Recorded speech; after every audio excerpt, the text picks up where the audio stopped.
Well, blessed Wednesday to you as we come with your words of encouragement. Just as a timestamp, I am right now in the Central Freeborn congregation. We are having our soup and pie supper, but I'm recording this for our Wednesday devotion. And we have a reality going on, a lot of people preparing for this event, but we're reminded always of a deeper reality, and that's the tension that we see in this first chapter and first chapters of the book of Revelation. There is the reality of this life, and there's the reality of the life to come. There's the reality of this life, and there's the reality of what is behind the scenes. And really, in the book of Revelation, it is both the time to come and the time behind the scenes, things happening now. And that's where we're really going to get into the debate about what the book of Revelation means. Is it about a present reality, or is it a future reality?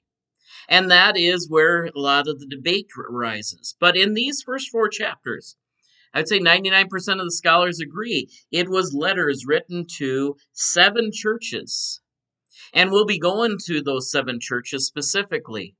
Those 7 churches that existed in what we call reality, and the deeper message that they each had a light, they each had a spirit, and the Spirit of God was moving among them in a spiritual, deeper reality. But now we have the vision of who John sees. And so in verse 12 of chapter 1, it says, Then I turned to see whose voice, remember the voice that sounded like a trumpet, was that spoke to me. And on turning, I saw 7 golden lampstands.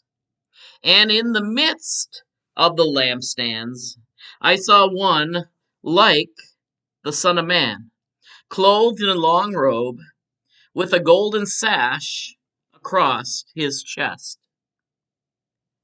His head and his hair were white as wool, white as snow, and his eyes were like a flame of fire. His feet were burnished bronze, refined in a furnace, and his voice was like the sound of many waters.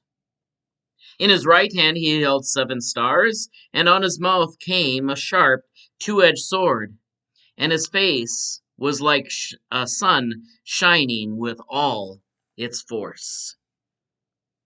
Quite an image.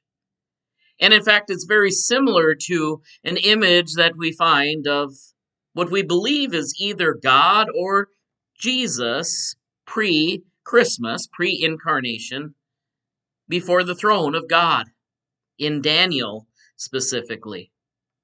And you'll find if you go into the book of Daniel, you'll see someone, I believe it's Daniel chapter 9. You might have to correct me on that, but I believe it's in that chapter. In this vision where there is one who is like a son of man or like a son of God. In other words, this person is human-like, but he's also far beyond human. Now, this is not idolatry, because according to Genesis 1, and specifically verse 27 and 28, it says that in the image of God, God created them, male and female. In other words, we as people are created in the image of God. This is not human creating an image. This is God who is trying to express an image. Idolatry is when the image comes self-generated from ourselves. It is not idolatry when it is a revelation from on high, as it is both in the book of Daniel and also in the book of Revelation.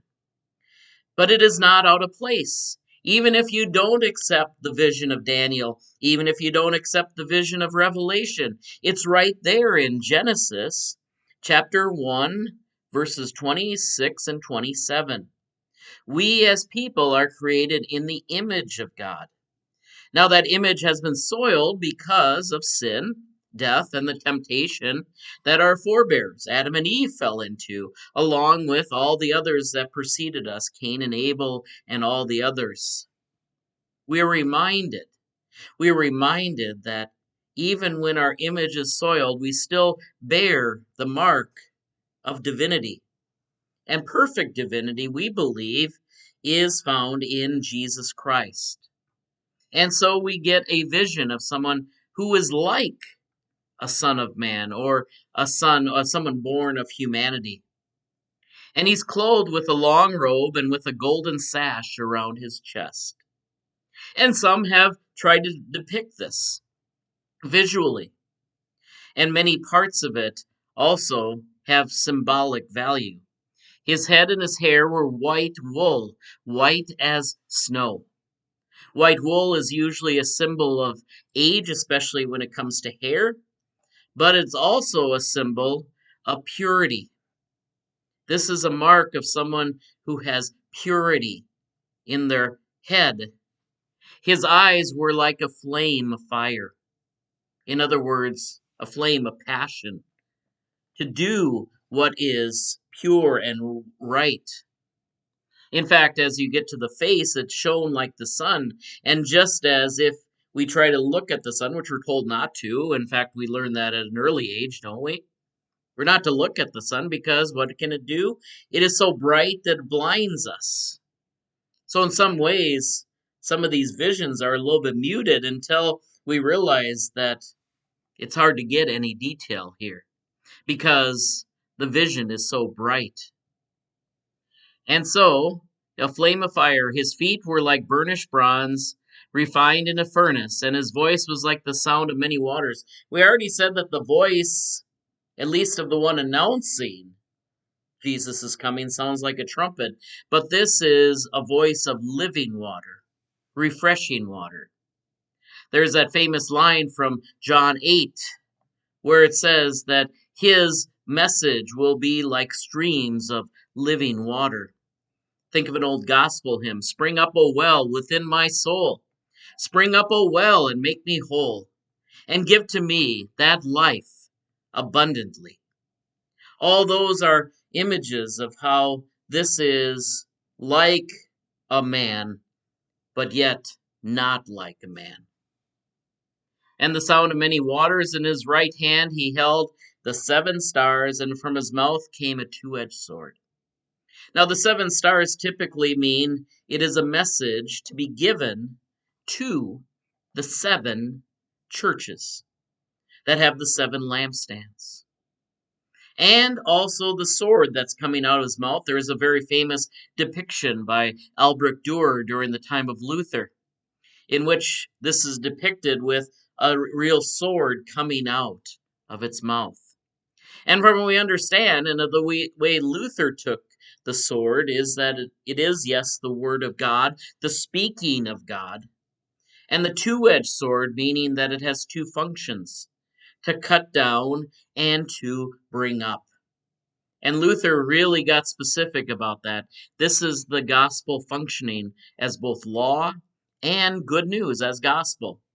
It cuts down the falsehoods and it raises up the new things.